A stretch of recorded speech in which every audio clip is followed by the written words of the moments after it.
अंतर्जातिक शिक्षा दिवस। ଏହି ବିଶେଷ ଦିବସରେ ଆମେ କେବଳ ପୁସ୍ତକ ଓ ପରୀକ୍ଷା ପାଇଁ ଶିକ୍ଷା ନୁହେଁ, କେବଳ ଶିକ୍ଷାକୁ ଆମେ ଚରିତ୍ର ଗଠନ ଏବଂ ଆତ୍ମବିଶ୍ୱାସ ଶିକ୍ଷା କେବଳ ଏଥିରେ ସହାୟତା କରିଥାଏ। ତେଣୁ ଏହି ଶିକ୍ଷା ଦିବସରେ ଆମେ ସମସ୍ତେ ଶିକ୍ଷକ ଓ ଶିକ୍ଷୟିତ୍ରୀ ମାନଙ୍କର ଆଦର୍ଶରେ ଆମେ ଅନୁପ୍ରାଣିତ ହେବା।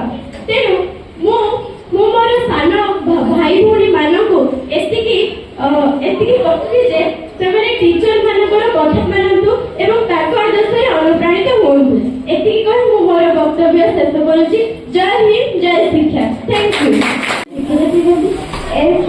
ଏବଂ ଏଠାରେ ଉପସ୍ଥିତ ମୋର ଛୋଟ ଭାଇ ଓ ଭଉଣୀ, ଆଜିର ଏହି ଶିକ୍ଷା ଦିବସରେ ମୋତେ କିଛି କହିବାକୁ ସୁଯୋଗ ମିଳିଥାଏ। ମୁଁ ନିଜକୁ ଧନ୍ୟବାଦ କରୁଛି। ବିଶ୍ୱରେ ଶିକ୍ଷା ହେଉଛି ଏକ ନବ ସୃଜନ, ସ୍ଥାୟୀ ବିକାଶ ଏବଂ ଶାନ୍ତିରେ ଏକ ମୁଖ୍ୟ ଭୂମିକା ଗ୍ରହଣ କରେ। ପ୍ରତ୍ୟେକ ପିଲାଙ୍କ ପାଖରେ ଶିକ୍ଷା ଶିଖିବାରେ ଏକ ଅଧିକାର ଅଛି। ତେଣୁ ମୁଁ ଏତିକି କହୁଛି ଯେ ପ୍ରତ୍ୟେକ ପିଲା ଶିକ୍ଷକଙ୍କ କଥା ମାନି ଶିକ୍ଷାକୁ ଅନୁପ୍ରାଣିତ କରନ୍ତୁ ଏବଂ ଏହି ଶିକ୍ଷା ଦିବସକୁ ଆଗକୁ ବଢ଼ାନ୍ତୁ। ଧନ୍ୟବାଦ। ବଡ଼ ଭାଇ ଆଜି ଆମେ ଏଠାରେ ଉପସ୍ଥିତ ଅଛୁ କାରଣ ଆଜି ଆନ୍ତର୍ଜାତିକ ଶିକ୍ଷା ଦିବସ। ଶିକ୍ଷା ଓ ଶକ୍ତିର ବିକାଶକୁ ପାଳନ କରିବା ପାଇଁ 2018 ମସିହାରେ ମିଳିତ ଜାତିସଂଘ ଦ୍ୱାରା 2018 ମସିହାରେ 19 ଜାନୁଆରୀ 24 ତାରିଖକୁ ଆନ୍ତର୍ଜାତିକ ଶିକ୍ଷା ଦିବସ ପାଳନ କରାଯାଉଛି। ଶିକ୍ଷା ହେଉଛି ମାନବର ମୌଳିକ ଅଧିକାର। ଶିକ୍ଷା ଆମକୁ ମୂଲ୍ୟବୋଧ ଓ ସଶକ୍ତ କରିଥାଏ। ଏତିକି ମୋର ବକ୍ତବ୍ୟ ଶେଷ କରୁଛି। ଶିକ୍ଷା ଦିବସ ପାଳନ କରୁଛୁ।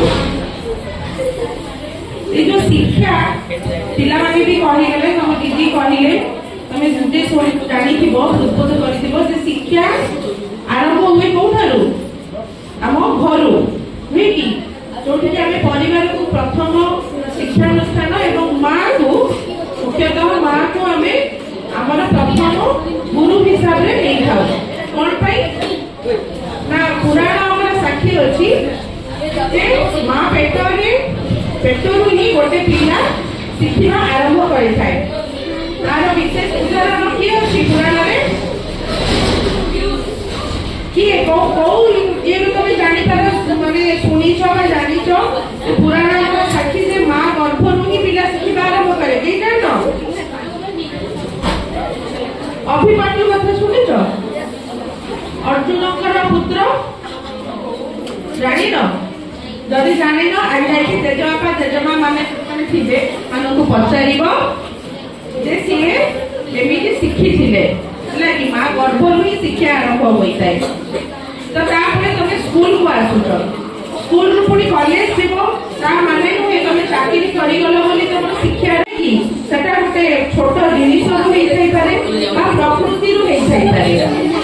ପ୍ରକୃତିରେ ମଧ୍ୟ ଆମକୁ ବହୁତ କିଛି ଶିଖିବାର ଅଛି। ତେଣୁ এটা শিক্ষা নহ, ইকো ক্লব যেহেতু প্রকৃতি ମଧ୍ୟ ୟା ସାଙ୍ଗରେ ଜଡ଼ିତ ରହିଛି। ତେଣୁ ଯେମିତି ଆମେ ପ୍ରକୃତିକୁ ମା ବୋଲି ଡାକୁଛୁ, ତେଣୁ ପ୍ରକୃତି ପାଖରୁ ଆମେ ମଧ୍ୟ ବହୁତ କିଛି ଶିକ୍ଷା ପାଉଛୁ। ଏବଂ ତା ବଦଳରେ ଆମର କର୍ତ୍ତବ୍ୟ ହେଲା ଆମେ କେମିତି ପ୍ରକୃତିକୁ ସୁରକ୍ଷା ପ୍ରଦାନ କରିବା। ଗଛ ହାଣିବାନି ଅଯଥାରେ, ଆଉ କଣ ମାନେ ପରିବେଶକୁ ସୁରକ୍ଷିତ ରଖିବା। ତ ସେଇଭଳି ପ୍ରକୃତିକୁ ଯଦି ଆମେ ତାର ଗୁରୁତ୍ୱ ଦେବା, ତାହେଲେ ପ୍ରକୃତି ମଧ୍ୟ ଆମ ଉପରେ କୃପା କରିବ। ନହେଲେ ଏମିତିକା ଅଦିନିଆ ବର୍ଷା, ଅଦିନିଆ ବନ୍ୟା ଏବଂ ଏମିତିକା ଲୋକ ମରୁଥିବେ, ଅତଡ଼ା ଯୋଉ ଭୂମିସ୍ଖଳନ ହଉଛି ସେମିତି ସବୁ ଚାଲିଥିବ। ତେଣୁ ଏ ସବୁ ପାଇଁ ଶିକ୍ଷାର ଆବଶ୍ୟକତା ବହୁତ ରହିଛି। ତ ସେ ଶିକ୍ଷା ଭିତରୁ କିଛିଟା ଶାଠ ବୋଲି କୁହାଯାଏ। ପାଠ କିଛିଟା ଶାଠ ମଧ୍ୟ କୁହାଯାଏ। ଶାଠକୁ କେହି ଶିଖେଇ ନଥାନ୍ତି, ତାକୁ ତମେ ଦେଖି ଦେଖି ଅନ୍ୟମାନଙ୍କ ପାଖରୁ ଶିଖିବା ଦରକାର। ଯୋଉଟା ବର୍ତ୍ତମାନ ଆମେ ଅନୁଭବ କଲୁ, ଯଦି 5ଟା ଲୋକ ବସିଥିବେ ଆମେ ସେଠି ଟିକେ ଧୀର ନମ୍ର ଭାବରେ ଚାଲିବା ଦରକାର। ଜୋରେ କଥା ହବାନି, ଧୀରେ ଧୀରେ କଥା ହବା ଦରକାର। बड़ मान सम्मान देवा दरकार। तो ये सबू बही न थाए किंतु ये सबू है गोटे गोटे शिक्षार संख्या सदृश कणिका सदृश। तेणु यही सब छोट छोट जिनिस को तमें जदि दुर्बल कर मन भर जदि से गुड़ा को मान तमें भविष्य गोटे भल मनीष हो जाऊ। आज तुमने समस्ते आसीच आयोजन कराई किसी ना कि निहाती शिखापी पाई शिक्षार महानता विषय आशा करी निज जीवन में प्रतिफलित कर जमीतिका स्ट्रेंथ रे सबदिन स्कूल आसुच सेमितिका स्कूल रेगुलर आसीबो शिक्षा को मझिरु छाड़ी दबनी। धन्यवाद समस्त मोर सहकर्मी वृंद और आदर छात्र छात्री माने दीदी कहिले विद्यार अर्थ विद्या ददाति विनय प्रकृत रे जेमति गोटे कुंभ कलसीटे पूर्ण थिले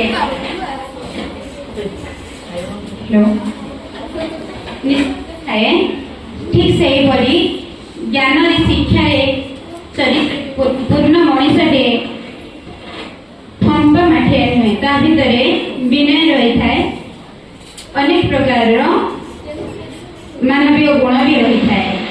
तो विद्या होची शिक्षा होची गोटे life long process. Education is a life long process Jote कि दीदी कहिले जे स्कूल आसले शिक्षा हुए कि गोटे यूनिवर्सिटी गले शिक्षा हुए सेटा बहुत परर शिक्षा। लाइफ लॉन्ग प्रोसेस गले गोटे पिला जन्म पाखरु शेष मुहूर्त पर्यंत प्रति मुहूर्त से शिखे। शिक्षा होची सेया गोटे मनीष को ता चारि पाख पृथ्वी को जानिबा पई ताको प्रस्तुत करि थाए। से कोन ता चारि पाख कोन परिस्थिति कोन केमिति ताको जानि कि बुझी कि से किछि स्किल हासिल करे से परिस्थिति सहित ता चारि पाखर पृथ्वी सहित से समयोजन करे बा एडजस्टमेंट करे। तेणु शिक्षा को कहा जाए द प्रोसेस ऑफ एडजस्टमेंट। जीवन टा भी गोटे एडजस्टमेंट जे मनीष जो पिला जेते तार आख पाख परिस्थिति परिवेश करि पारे से अनुसार शिक्षित बोली धरा जाए गोटे धरा। तो दुईट कथा कहबी जीवन में तुम्हें प्रति मुहूर्त प्रति परिस्थिति एडजस्टमेंट करवा शिखिब। आम समस्ते कर शिखा उचित कहीं शिक्षा समय न थाए आम आरंभ शेष पर्यंत शिक्षा आम सहित थाए आउ विद्या ददाति विनय। तेणु आम विनय हवा।